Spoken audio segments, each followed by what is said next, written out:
Bonjour à tous, j'espère que vous êtes en pleine forme. Je vous retrouve aujourd'hui avec une nouvelle vidéo de développement personnel. Apprendre à respirer, pourquoi et comment. Vous savez, tous ceux qui me suivent depuis longtemps, j'insiste beaucoup sur la respiration et j'en parle énormément à travers le yoga, le fait d'avoir conscience de sa respiration et de venir après l'associer avec des mouvements du corps. Respirer, c'est quelque chose de fondamental. On connaît tous la respiration puisqu'on le fait de manière automatique depuis notre premier souffle à la naissance. Mais la respiration, on doit aussi la conscientiser. C'est quelque chose de très important. J'emploie souvent les mêmes termes, mais je parle toujours de cette hyper sollicitation extérieure du fait qu'on est dans une société d'image où notre regard il n'est plus figé à un endroit sur une période, il est constamment en train de bouger de gauche à droite et de droite à gauche, puisque l'image, puisque les médias, puisque tout ce qui est dans la société doit attirer notre regard à un endroit ou à un autre.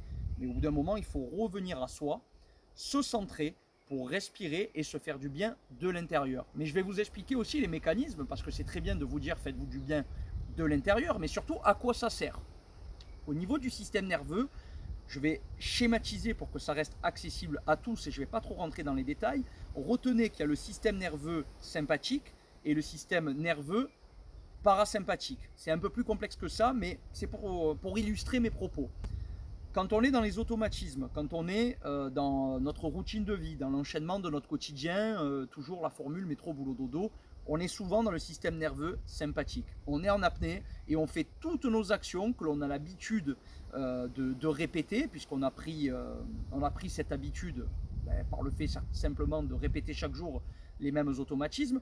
Et du coup, on a cette tendance à subir un peu l'extérieur, car on est stressé, on est anxieux, c'est un peu la maladie de notre siècle. Donc au niveau, si vous voulez, de notre cage thoracique, de notre muscle respiratoire, le diaphragme, ici c'est très raide, c'est tendu, c'est comme s'il y avait une torsion permanente, qu'on était très crispé à cet endroit-là.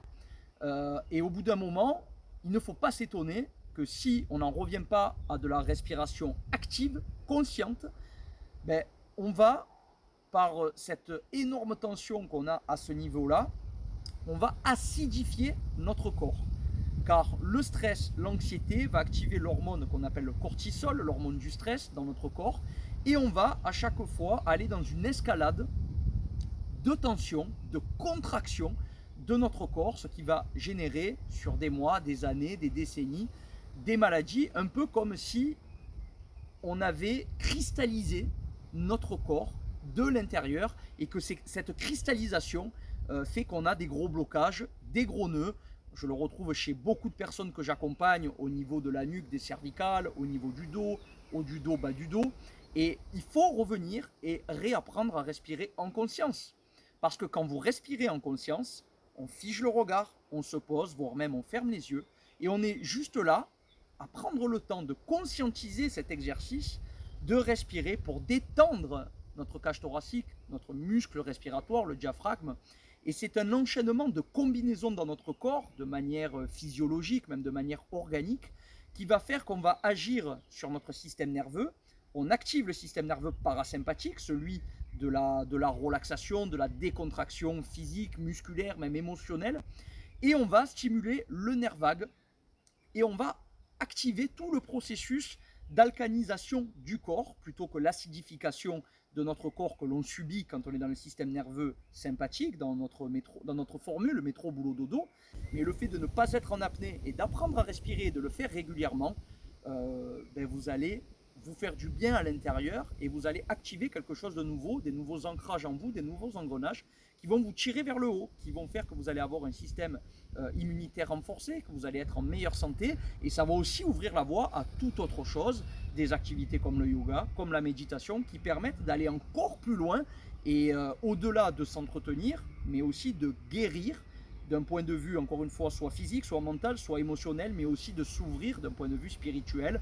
On en revient à tout ce qui est non matérialisé, tout ce qui est forme d'énergie, que l'on doit aussi apprendre à maîtriser progressivement sur notre chemin, car c'est cet état non incarné que nous sommes avant la naissance et après notre mort. Après, je respecte le point de vue de chacun, mais je suis dans cette réflexion-là en ce qui me concerne.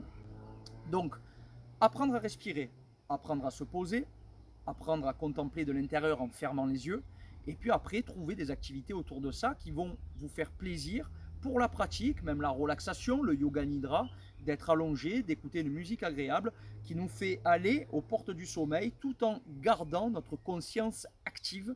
Les bienfaits sont énormes et je vous invite bien entendu à venir en discuter avec moi, soit en commentaire, soit en likant, en commentant, en partageant cette vidéo-ci.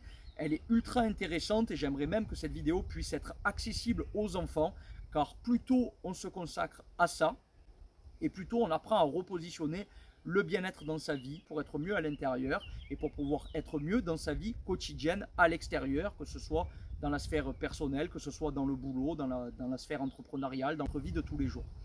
Donc voilà, je compte sur vous pour diffuser cette vidéo, pour la partager, pour faire grandir la communauté The Positive Influencer, pour repositionner le bien-être et la santé au sein de l'humain et des entreprises. Et si vous voulez aller plus loin, je vous suggère une vidéo de respiration que vous retrouverez sur ma chaîne. Je vais vous mettre le lien à la fin de cette vidéo pour que vous puissiez essayer et voir les bienfaits ressentis. Je peux aussi vous accompagner en tant que coach bien-être avec pas mal d'outils comme la respiration, la méditation, le yoga, le coaching pour faire entrer ça dans vos vies.